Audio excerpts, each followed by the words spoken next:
On this prequel episode, we've got our Twilight Fan Poll follow-up. We're learning about James Baldwin and previewing If Beale Street Could Talk.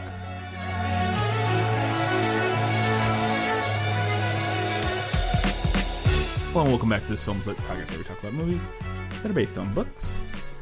It's a prequel episode.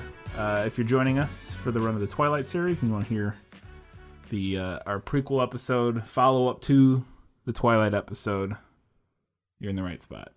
Because we got a lot of fan reaction on this one. Lots of comments, people sharing their opinions and their feelings.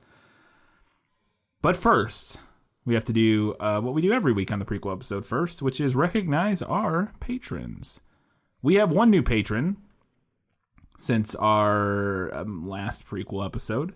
They are a Hugo Award winner, which I believe is our $5 level? Yes, $5 level. Which gets access to bonus content as well as early access and ad-free and blah, blah, blah, that sort of stuff. That person is Trash Rat. I love your name, Trash Rat. Thank you, Trash Rat, for supporting us at the Hugo Award-winning level.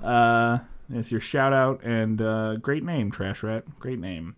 All right, and then every week we recognize our Academy Award winners, our $15 patrons, the best of the very best, and they are Eli Youngs, Gratch, Just Gratch, Shelby Says Black Lives and Trans Lives Matter, Mr. Nobody, I'm Glad Twilight Didn't Ruin K-Stew, and Alina Dolet-Kolova. You're right, she's gone on to do more things. Yeah, she has. I haven't seen her in much, but I know she's and some successful, like critically successful things. That'll be an interesting thing. I'd be interested to see, because I've only seen her in a Twilight film.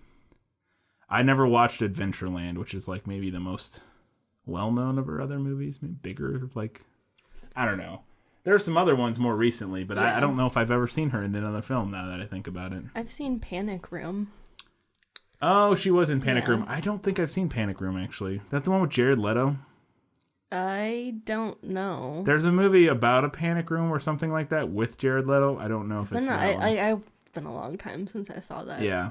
Is that Jodie Foster? Yeah, it's Jodie Foster and Kristen Stewart. I think Jared Leto's one of the bad guys in that movie. I could not tell you. I think. I could be wrong. I could be thinking of a similar but slightly different film. Anyways, I haven't seen that one.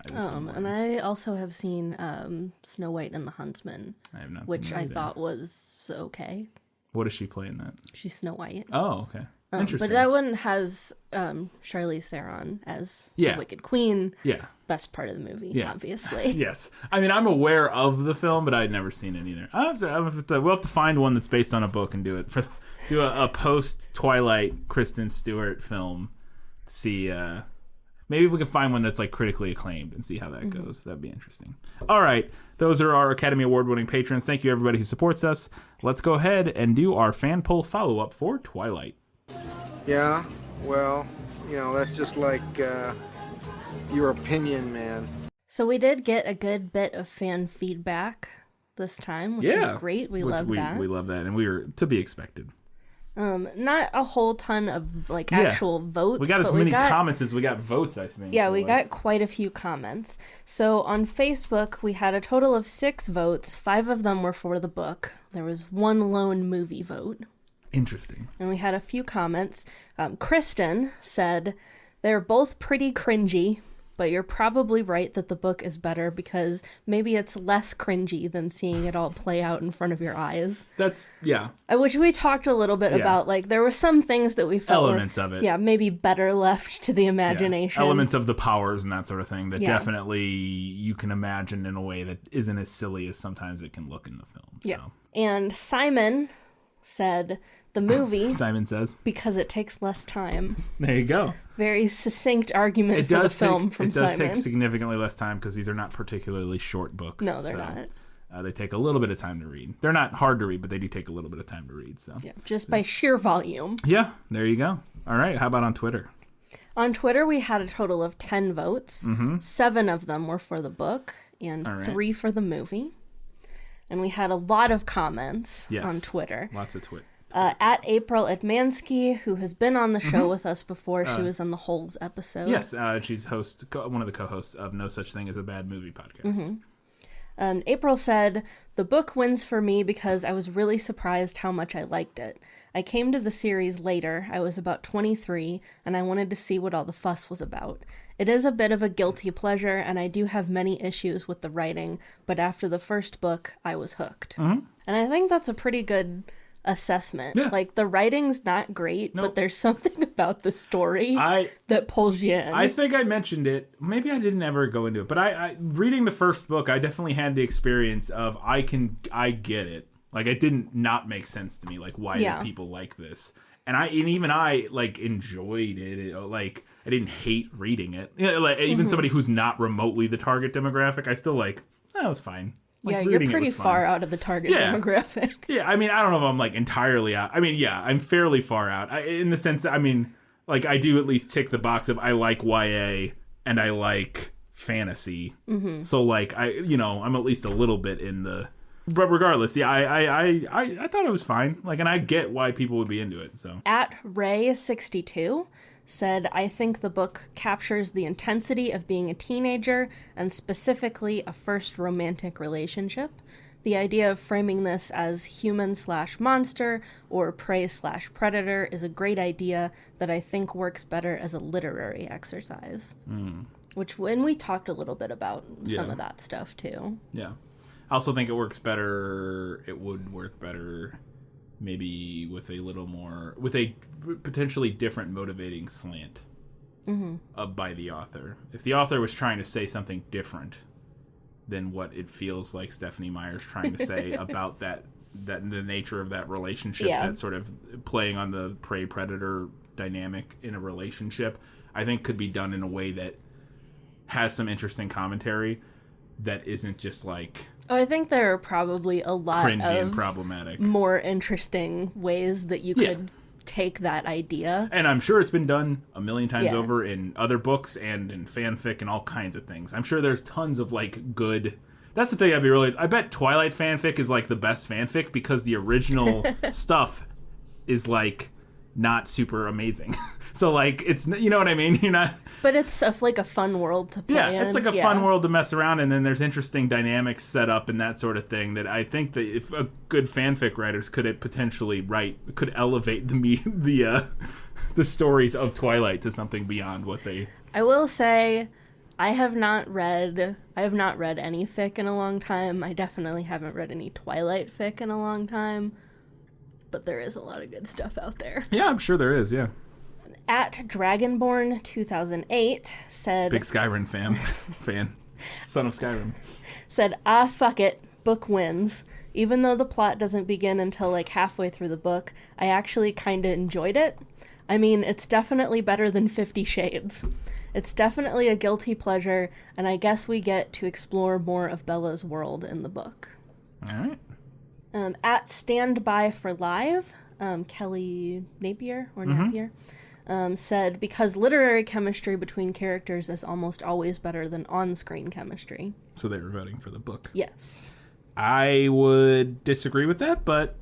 I don't know if it's always... Well, she did say almost always. Even saying almost always, I don't know if I necessarily agree with that. I think the nature of what they're arguing I can agree with is that potentially you could make the argument that in your head, the chemistry you create for these characters... Right. Well, the chemistry that you create on your own, I think, like, similar to how some of the, like, powers are better left to the imagination. I think you can always create for yourself really good chemistry. Yeah. But in film, it kind of depends more on the actors. And the actual chemistry. So I see the argument.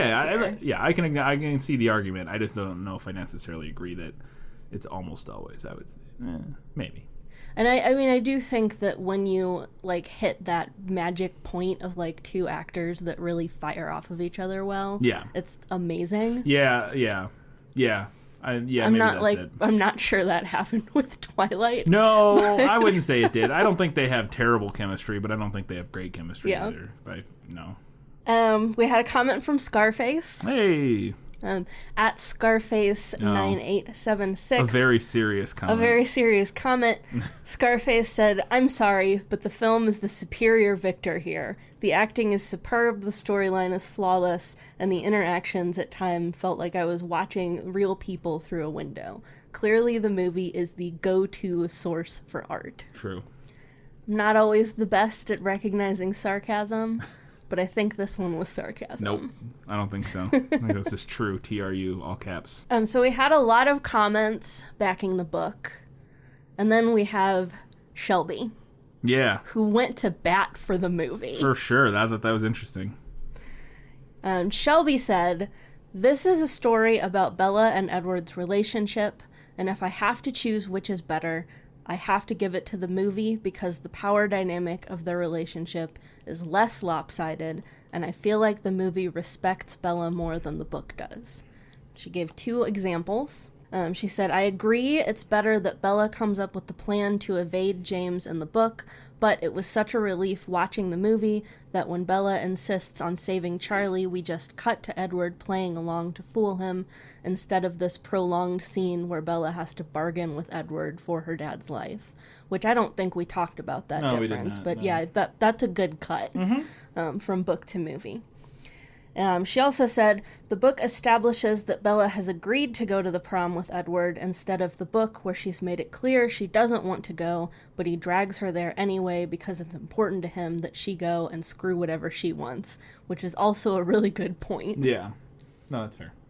Shelby also said, "Watching the movie again, I was pleasantly surprised how much I enjoyed the supporting cast and the little details. The whole subplot with the other vampires and the fight at the end was far more entertaining than the book's ending."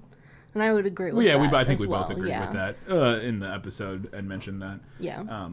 I would agree overall. I think in general, at least in terms of the power dynamic, I think we did mention that it is, maybe we didn't say it explicitly, but we alluded to the idea that there's that it's slightly less problematic in the film. Some of the dynamic of their relationship is slightly less lopsided, but at the same time, in my opinion, I don't want to rehash it, but the thing that doesn't work for me in the movie is how little of Bella we get, and that to me detracts from their relationship in a way that the sort of correction of the power dynamic doesn't even out for me, but I can see your point, and I understand. I respect it. I get it. I get it. Shelby was really the only one who went to bat for the movie, so that was cool. Yeah. We appreciate it. Thank you, everybody who had stuff to say. We love when you do that. We got 4 more of them to do. Yep. Movies. 5 more? 4 more. It's 5 total movies, right? It's 4 books, 5 movies. 4 books, 5 movies. Because the last one is a 2-parter. So we have 4 more movies. Yeah. Yeah. So you have plenty of time to weigh in on Twilight in the future, but we appreciate everybody who weighed in on this first one. We're going to move on now and learn some things. We're doing a movie and based on a book this week by the author James Baldwin, so we're going to learn a little bit about the man, the myth, the legend, James Baldwin. No matter what anybody tells you, words and ideas can change the world. So I thought this would be that James Baldwin would be a good topic for our Learning Things segment, because as we well know, American schools at least tend to really skip over Black authors. Had never heard of him until probably college. Yeah. I am fairly certain, I could be misremembering, fairly certain I read at least one of his short stories, but definitely not until college.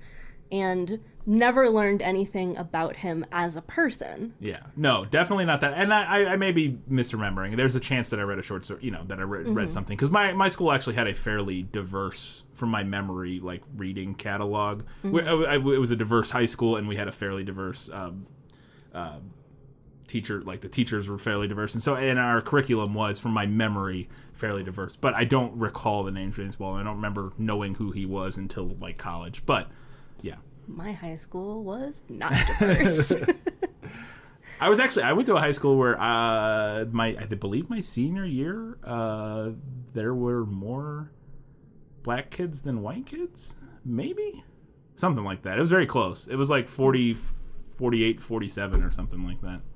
It like right on the edge. It was very Not the case. In yeah. Yeah. the case. But yeah, this was definitely not an author that I encountered until college. And even then, I didn't read any, like, to any extent. Yeah. And even, like, I've been thinking back, like, on my college literature classes lately with, like, various conversations that have been going on. And really, this is not very diverse. No. No. Not super great. No. Well, it's unfortunate because you have to go out of your way to build a curriculum because of the sort of systemic and just eternal sort of backseating of any sort of authors of color or anything like that. It really isn't. It's very easy to look at somebody else's curriculum and build a curriculum based. I say this as somebody who's not a teacher, but I would imagine based on somebody's other sort of the curriculums that have come before, and those generally. Yeah, focused on white authors. Yeah. So it's easy, it just perpetuates itself. Yeah, and textbooks, too, are another part of that. Yeah. It's a hard sell to get your school to buy a new, more diverse textbook. And then the textbook thing gets even more complicated, because at least back in the day, it was the thing where, like, Texas was responsible for, like, all of the textbooks, because, like, it was a weird thing where, like, the textbooks that were made in Texas for Texas schools ended up getting distributed to, like, everywhere because of the nature of the publication system. And it was this whole thing I remember reading about years ago about how the public school textbook system is really weird and, like, counterintuitive and isn't great. But yeah. Anyways. Sorry. Anyway, so I thought it would be good if we learned a little bit about James Baldwin. So James Baldwin was an American novelist, playwright, essayist, poet, and activist. Many different hats. A little bit about his childhood. His mother left his biological father before he was born. They moved to Harlem, where she married a Baptist preacher. Those two had 8 kids, and his stepfather also had a son from a previous marriage for a grand total of 10 kids. Which is a lot today, but probably not that impressive in the 1930s. It's probably like average. I don't know about average, but yeah, it's not. Yeah. Baldwin's stepfather, whom in essays he referred to just as his father, treated him supposedly more harshly than the other children, which resulted in Baldwin spending a lot of his time alone in libraries. #relatable. And like many of us who grew up hiding in libraries, it wasn't long before Baldwin started writing his own stuff, and at the age of 13, he wrote his first article titled Harlem, Then and Now, and it was published in his school's magazine, The Douglas Pilot. After his father died, Baldwin devoted himself to writing a novel, that was his goal, and took odd jobs to support himself. He later befriended another well-known American writer, Richard Wright, and through Wright he was able to get a fellowship in 1945 to cover his living expenses, and at that point he was able to start getting essays and short stories published in national periodicals, which is kind of like your first writerly step to publication. But like a lot of people, he was disillusioned by Americans' treatment of black people. He also wanted to see himself and his writing outside of an African-American context, so he actually ended up leaving the United States in 1948 and went to live in France for a while. And that shift in location freed him up to write more about his personal and racial background. He is quoted as saying, "Once I found myself on the other side of the ocean, I see where I came from very clearly. I am the grandson of a slave, and I am a writer. I must deal with both." So, I think that's kind of relatable as well. Sometimes a little bit of distance from a situation, I think, can help you see it clearly. So I think that move to France really kicked off his career. In 1953, his first novel, Go Tell It on the Mountain, which was semi-autobiographical, was published. His first collection of essays, Notes of a Native Son, came out 2 years later. And he continued to experiment with literary forms Throughout his career, he published poetry, plays, fiction, essays. Fiction and essays are probably what he's most well known for at this point. But at this point, yeah. He really didn't limit himself to a particular genre. His second novel, Giovanni's Room, actually caused quite a bit of controversy, bit of a stir when it was first published in 1956 due to its explicit homoerotic content. He returned to the United States shortly after that in 1957, just in time for the Civil Rights Movement to really start heating up. He was openly critical of politicians during the Civil Rights Movement, blaming them for refusing to act. Nonetheless, though, he actually rejected the label civil rights activist, or that he even participated in the civil rights movement, and agreed with Malcolm X's assertion that if one is a citizen, one should not have to fight for one's civil rights. And in a 1979 speech at UC Berkeley, he called the civil rights movement instead the latest slave rebellion, which is a really powerful way of putting it, in my opinion. Yeah. So Baldwin died of stomach cancer, 1987, again while living in France. He left behind an unfinished memoir manuscript, Remember This House, which was later adapted into the 2016 film I Am Not Your Negro. He was a gay black man, and he was a fucking boss. I got super overwhelmed writing this segment because he did so much cool shit that I had no idea how to boil this down into, like, the kind of length of segment that we usually present. Because, you know, this is Learning Things segment. It's not, like, a lesson. No, it's not a 40-minute. Yeah, it's not a 40-minute, it's a like 10-minute, 15-minute detailed. Sort of it's a segment in our primer 30-minute. Yeah. But I was just like, I even messaged you a couple times, like, I don't know how I'm going to boil this down. I don't know what to include and what not to include. So here's a couple other cool things about James Baldwin that I wanted to talk about, but I was just like struggling with where to fit them into my overview.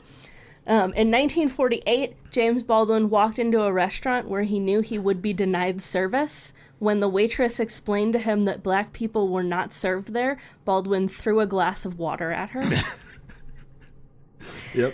He once visited Elijah Muhammad, who at the time was the leader of the Nation of Islam. Elijah inquired about Baldwin's religious beliefs, to which Baldwin answered, I left the church 20 years ago and haven't joined anything since. When Elijah further asked, what are you now? Baldwin said, now? Nothing. I'm a writer. I like doing things alone. Yeah, I saw that. I was doing some looking today, and I saw that line. And I was like, I love that. That's great. Nothing. I'm a writer. He was also openly critical of Christianity and has accused it of reinforcing the system of American slavery. Yeah. I thought he had a line, or another quote that I thought was really powerful, which was, if the concept of God has any use, it is to make us larger, freer, and more loving. If God can't do that, it's time we got rid of him. I mean, that's pretty dope. Yep. James Baldwin was personal friends with Medgar Evers, Malcolm X, Martin Luther King Jr. He was also friends with Josephine Baker, Miles Davis, and Ray Charles. He was also friends with Marlon Brando, and the two were roommates for a time when they were younger. Yeah.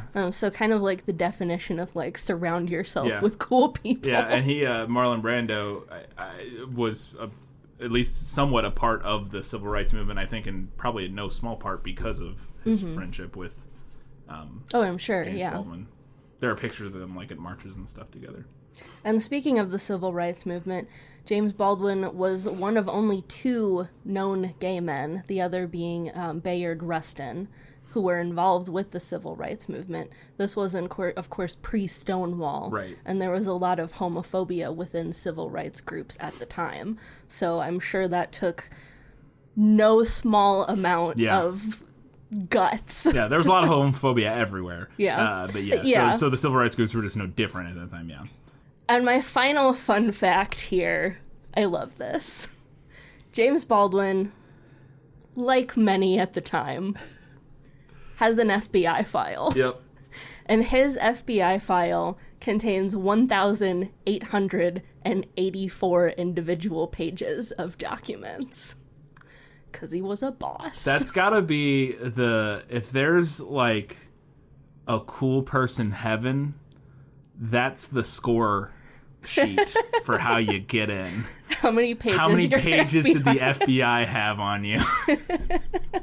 Now, obviously, that can be abused, but like, if you weren't an active like actual criminal, but the FBI had pages on, like I don't know, yeah, that's really he's a fascinating character or person. I've always, like I said, I think I mentioned in the last week or something that I've seen him videos of him speaking and stuff, and it was always just incredibly compelling and just was kind of blown away whenever I heard him talk, especially because he always struck me from what I've seen of him as a kind of a person like a Mark Twain or something who transcends the time period they're in like a weird way, and is like way far ahead of like in a lot of, obviously not every way, but in a lot of ways ahead of the sort of cultural zeitgeist, basically.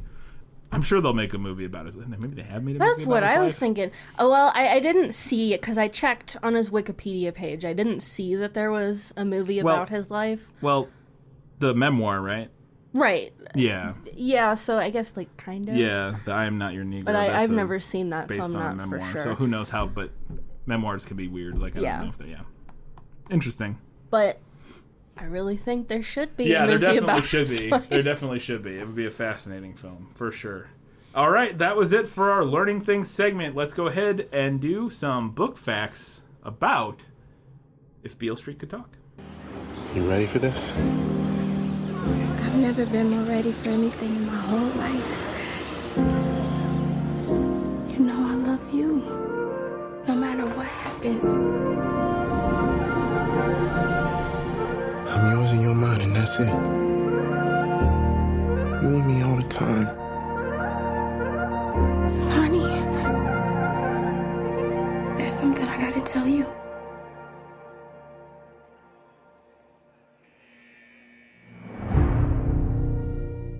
I kept my book facts a little bit shorter since there was so much stuff in the Learning Things segment that I wanted to get through.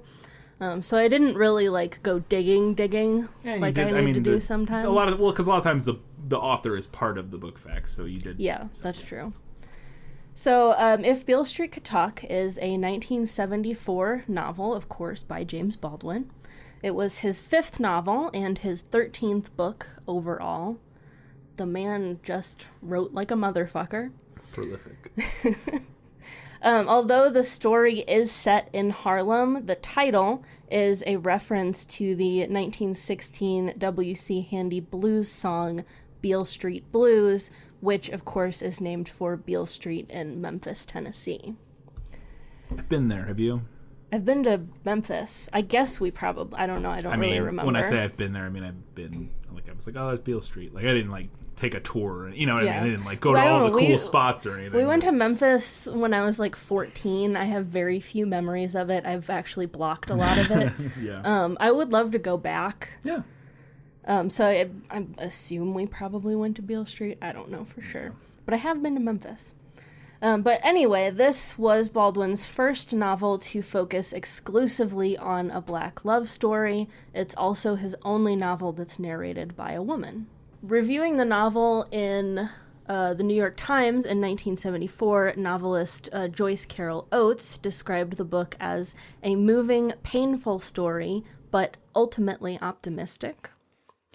Critic, how do I say this Anatole. name? Anatole. Probably. Anatole Broyard. Sounds French to me. Or not French. Italian? Italian. Yeah. Who was also writing for the New York Times, was a little less complimentary, calling the novel a sentimental love story. It could make it equally well as a, quote, gothic novel, sending thrills of synthetic terror down the spine. Okay. And when Baldwin spoke to Hugh Hebert of The Guardian upon the release of Beale Street in 1974, he was quoted as saying about his work, "Every poet is an optimist, but on the way to that optimism, you have to reach a certain level of despair to deal with your life at all."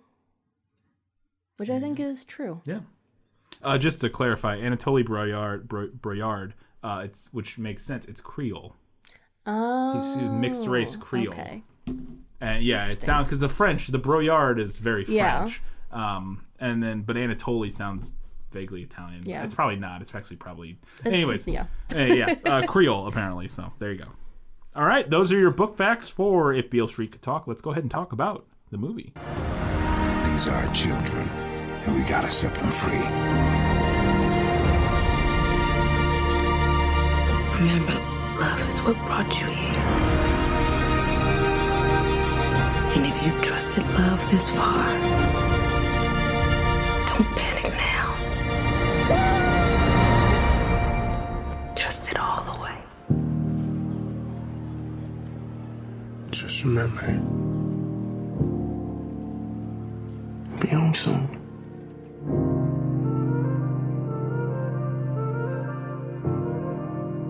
If Beale Street Could Talk is a 2018 film directed and written by Barry Jenkins, most known for Moonlight, but also a writer and director of a film called Medicine for Melancholy was his first movie. The film stars Kiki Lane, Stephen James, Coleman Domingo, Tiana Paris, Michael Beach, Dave Franco is in it apparently, Diego Luna, Pedro Pascal, Ed Skrein, Brian Tyree Henry, and Regina King. Barry Jenkins wrote the screenplay in 2013 at the same time that he was writing Moonlight, apparently. The film is rated 95% fresh on Rotten Tomatoes. This is the critical reception here. Regina King won the Oscar for Best Supporting Actress, and the film was nominated for Best Adapted Screenplay and Original Score at the Oscars that year. It was also awarded Best Supporting Actress for King and Best Independent Film by the African American Film Critics Association. The American Film Institute named it one of the top 10 films of 2018. Regina King also won the Golden Globe for Best Supporting Actress, and the film was nominated for the Golden Globes for Best Motion Picture Drama and Best Screenplay.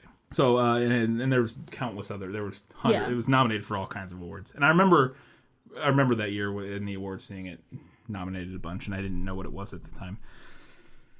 So Barry Jenkins and cinematographer James Laxton used the work of famous photographer and artist Roy de Carava, probably, as inspiration for the lighting in the film. And so if you look up some art by Roy de Carava, he received critical acclaim for his photography of African Americans and jazz musicians in the communities that he lived in. I think he lived specifically in like New York and Harlem and stuff. But he was considered a pioneer of black and white fine art photography, and his stuff is really cool looking. I'd never heard of him. I took a bunch of photography, a fair number of photography classes and film classes. Never heard of this guy. But yeah, his stuff's really cool looking, very stark. It's very sort of film noir is not the right way to describe it, but lots of just very stark shadows. The black in the picture it's not even like dark and light. It's like just full out black, like completely not exposed, and then like stark white. It's very striking and very cool looking stuff. If you look up Roy de Carava, you'll see it, and it's very, very cool. Maybe we'll post some, but apparently that was the inspiration they drew for the sort of the visual style of the lighting for this film, so you can look out for that. That was all I had, because there's literally was like nothing. I was like searching around. I even like started Googling like behind the scenes articles and stuff, because IMDb had 4 trivia facts, and like 2 of them weren't anything. And then one of them was the one about the photographer. And then Wikipedia's production section was like 4 sentences, and it was like nothing. It was all like who worked on the movie and when they shot it. So I was like, all right. But I did go watch some behind the scenes clips of when they were filming it, which was interesting. All right, that's all I had for Beale Street Could Talk movie facts. We do have one more thing. We're going to start doing this. We've been meaning to do this forever, and we occasionally kind of do, but we're going to formalize it. Where do you watch this if you're listening? You want to know where to watch it? Hulu. This week, you can watch If Beale Street Could Talk. If you have a subscription to Hulu, it is available there as part of your subscription. If you do not have a subscription to Hulu, first I would recommend trying to check out your local library. See if they have it always. That's always a good first place. If you can, if they're not closed, if you can do it safely, all that sort of stuff. Obviously still with the pandemic going on. But if your library doesn't have it, it's $4 to rent on Amazon Prime, YouTube, Vudu, pretty much any of the like streaming rental services. It's $4 on. But if you have Hulu, you can watch it for free. Well, as part of your monthly subscription. Yeah. So there you go. I'm excited. I haven't seen Moonlight either. It's been on my list on Hulu because it's on Hulu too, I think. Yeah. It's been on my list, or it might be on Netflix as well. I don't know. But it's been on my list forever. And I just never... I know it's not like a fun movie, so it's one of those things where it's like, I got to prepare myself to watch this as opposed to just... I need to watch it. We need to watch it because Moonlight's supposed to be incredible. We have a terrifying list of movies we need to watch. A lot of things. But Moonlight's one of those. And because I think Moonlight, obviously, slightly more critical acclaim. I mean, it wasn't Best Picture, but that doesn't necessarily mean anything. I am really interested to see, because I haven't seen anything Barry Jenkins has done. This will be the first one, so I'm really interested to see. And then I think it'll probably spur us on to actually watch Moonlight finally. So. Am I correct in recalling, if Beale Street Could Talk, did this lose to Green Book? Oh, God, did it? It wasn't nominated. It wasn't nominated. Well, maybe at the Golden Globes. Was this the same year? This was the same year as Green Book, right? Oh, my God. Yeah, it was. Motherfucker. Oh, no. Oh, no. Yeah, well, maybe it might have lost the Golden Globe to Green Book, which that would be... Because it wasn't nominated. It wasn't even nominated for Best Picture, which Green Book won. Right, at the Oscars. Yeah, at the Oscars. Yeah. But at the Golden Globes, yes. Oh, well, okay. So technically it didn't lose to this at the Golden Globes because this was in musical or comedy section. Or Green Book was in the musical or comedy section. So, this was in the drama one. You know how they have the two Best Picture categories at the Golden Globes? So it didn't lose to it, but it did lose for Best Screenplay to Green Book, so I haven't seen Green Book. I haven't either. I don't really intend to. No, but by all accounts, it being in the musical or comedy section, I feel like does not jive with what I have heard about Green Book. It has a much more. I think it has a much more comical overall. Like it has more like humorous scenes. I think like it has a lot of like. Look at these two. Look at this racist guy being friends with this black guy. Look at their hijinks. Look at these unlikely friends. Yeah, it's like their hijinks type of thing. You know, it's almost like a buddy cop. Like, would be my guess. I don't know. I haven't seen it, and again, don't really intend to, based on everything I've heard about it. But yeah, that is woof. That is rough. Yeah. Again, not having seen this movie or the other one, but it seems potentially very rough to be like. It's very Academy Awards to give. Isn't it though? Green Book the Oscar and then not even nominate a movie written by three white guys, versus a movie written and directed by a black man based on a book by a black man. You know, anyways, that's gonna do it for this episode. Until next time, guys, gals, non-binary, and everybody else. Keep reading books. Keep watching movies. And keep being awesome.